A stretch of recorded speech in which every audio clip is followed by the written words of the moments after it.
Bonjour à tous et bienvenue dans le récap, la seule émission présentée d'un lit superposé. Donc comme vous pouvez le voir, je ne suis pas en haut de mon lit superposé, qui est juste ici.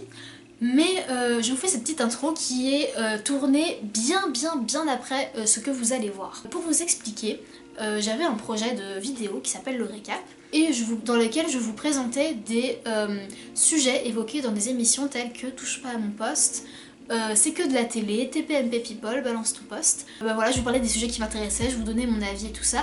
Et après je vous faisais un petit point Netflix sur les séries Netflix que j'avais regardées parce que pour moi Netflix c'est très complémentaire avec la télévision. Et en fait, j'ai tourné 4 ou 5, 6 récaps, je ne sais pas. Et je me suis rendu compte d'une chose.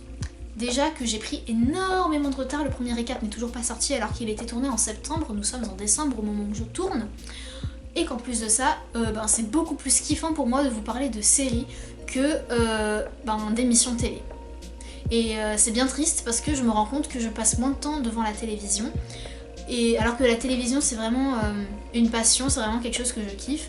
D'ailleurs pour les gens qui sont passionnés de télé comme moi, de tout ce qui se passe à la télé, il y a une chaîne sur laquelle je suis tombée. Je vous mettrai le lien, mais cette chaîne-là, je me dis cette chaîne-là est vraiment faite pour moi. C'est vraiment une chaîne où ils vont vous faire des vidéos sur les habillages de chaînes pour Noël par exemple. Et moi c'est un truc qui me passionne de ouf en fait. Et voilà tout ce qui se passe, voilà, tous les petits habillages qu'il y a eu entre telle année et telle année sur M6 par exemple. Moi c'est des trucs que je guette à chaque fois tous les ans, par exemple les habillages de Noël, mais il n'y a pas que ça, sur les pubs qu'il y a pu avoir, enfin c'est vraiment, je sais plus c'est Passion Télé ou Génération Télé, un truc comme ça, la chaîne, je vous mettrai le lien si ça vous intéresse. Je suis tombée sur cette chaîne et je me suis dit, c'est fait, cette chaîne est faite pour moi.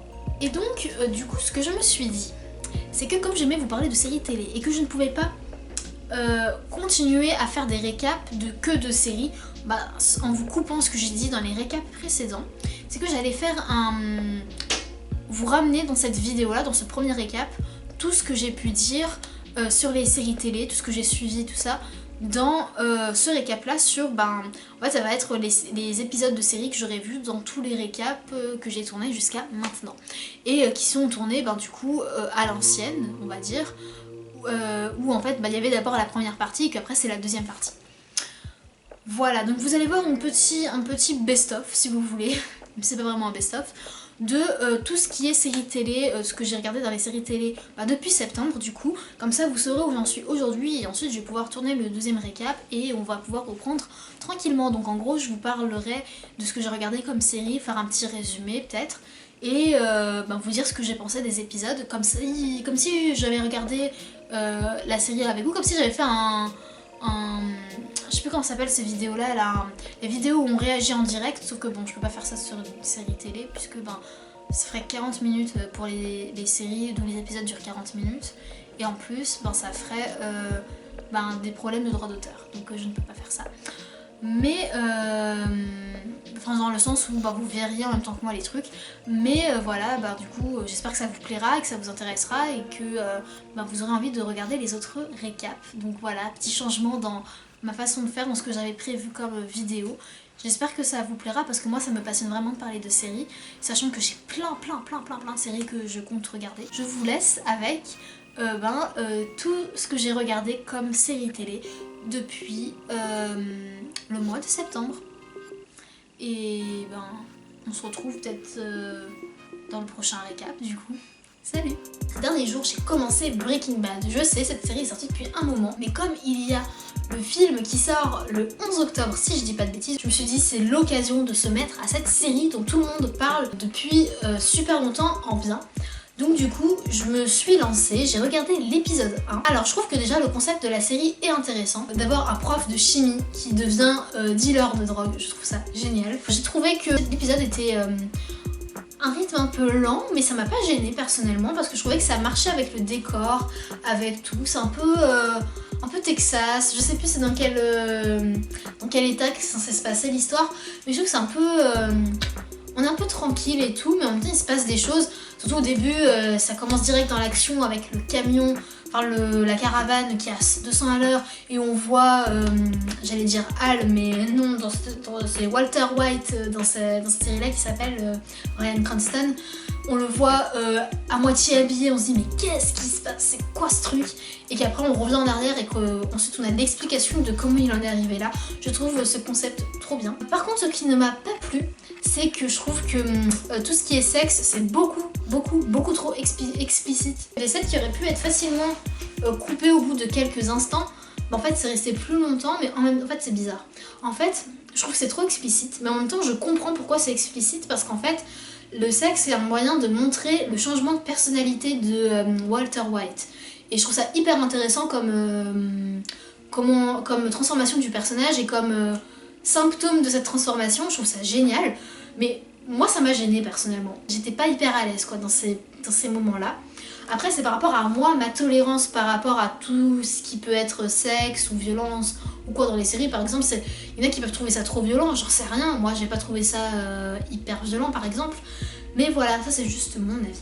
Ensuite j'ai regardé l'épisode 2, mais je l'ai juste commencé l'épisode 2, je l'ai pas encore fini. Personnellement là où j'en suis, j'ai un peu peur que ça soit trop prévisible et de me faire chier pendant l'épisode par rapport au fait que la femme de Walter se demande si son mari lui cache pas quelque chose. Je pense qu'elle se demande si il la trompe pas, je pense. Et du coup je trouve ça un peu prévisible et du coup ça me donne un peu moins envie de regarder la suite parce que c'est le genre de dark de trucs qui sont un peu prévisibles pour le coup. Par contre j'ai trouvé ça hyper intéressant cette scène où t'as Walter White qui hallucine dans sa salle de chimie où il a l'impression qu'on parle de meurtre ou je sais pas quoi par rapport à ce qu'il a fait dans l'épisode d'avant. Et en fait il est complètement hanté par ce qu'il a fait en fait, et c'est là, et en fait je trouve ça intéressant parce que ça montre que sa transformation elle est beaucoup trop rapide. Et c'est vrai que quand on a un film par exemple, un personnage qui se transforme, c'est à la fin du film qu'il est transformé. Là on est sur une série, le personnage a changé de personnalité en un épisode. Donc forcément c'est trop rapide, il est pas prêt pour ça. Voilà par rapport à Breaking Bad, donc je regarderai la suite pour me faire une idée plus globale de la série. Mais globalement j'aime bien. Ensuite, j'ai commencé aussi Carnival Row sur Amazon Prime. J'aime beaucoup l'univers de la série, très fantastique, un peu sombre, enquête, tout ça, j'aime bien. D'ailleurs, les acteurs sont super bons, franchement, je les trouve vraiment bien choisis en fait. Par contre, ce que j'aime pas dans cette série, c'est la place qu'elle laisse au sexe, encore une fois. Sauf que là, en fait, encore dans Breaking Bad, ça me gêne moins parce que ça sert le propos, mais dans Carnival Row, je trouve que ça sert absolument à rien de montrer autant en fait. Je trouve que ça serait mieux si c'était juste suggéré, moins explicite. Ensuite, je trouve que la série, déjà le premier épisode est assez intriguant parce qu'on sent qu'il y a la menace qui plane sur Carnival Row, et on sait pas trop ce qui se passe, on sait pas trop où ça va nous mener et tout ça, et on sent que c'est bien sombre ce qui risque de se passer et qu'on est déjà dans un univers très sombre. Sachant qu'on est aussi sur une série qui parle de racisme, de discrimination par rapport aux gens différents de soi, tout ça, enfin voilà, je trouve ça hyper intéressant comme thématique aussi. Ensuite j'ai aussi du coup regardé l'épisode 2, l'épisode 2 je l'ai pas fini mais je l'ai presque fini, il me reste genre 14 minutes, un truc comme ça. J'aime bien cet épisode là parce qu'on en apprend plus sur philo. Enfin, je sais pas si on me dit philo parce que moi je regarde en anglais, du coup c'est philo en anglais. Je trouve ça hyper intéressant parce qu'on apprend quelques trucs sur le passé de philo, comme je disais, je sais pas si c'est philo ou philo. J'aime bien aussi le fait que le personnage de Vignette devienne vraiment complètement indépendant en s'engageant dans cette sorte de clan un peu bizarre. Je sais pas trop ce que c'est, une sorte de gang chelou. Parce qu'en fait, on voit qu'elle est pas à sa place en tant que suivante de cette dame qui est très, comment dire, qui est raciste en fait, des fées, des créatures magiques on va dire. C'est vrai que pour le coup, je vous ai même pas expliqué de quoi parlait Carnival Row parce que peut-être que vous n'avez pas commencé à regarder. Et puis si vous n'avez pas Amazon Prime, vous pouvez pas regarder. Carnival Row, en gros, c'est l'histoire En gros, c'est dans les années 1800. Les créatures magiques ont trouvé refuge chez les humains suite à une guerre et sont complètement assujettis aux humains. C'est-à-dire que soit ils sont des servantes, des servants pour les humains et qui du coup les empêchent vraiment d'utiliser leur plein potentiel, on va dire. Style des fées qui n'ont pas le droit de voler par exemple et dont on va essayer de cacher les ailes dans leur tenue.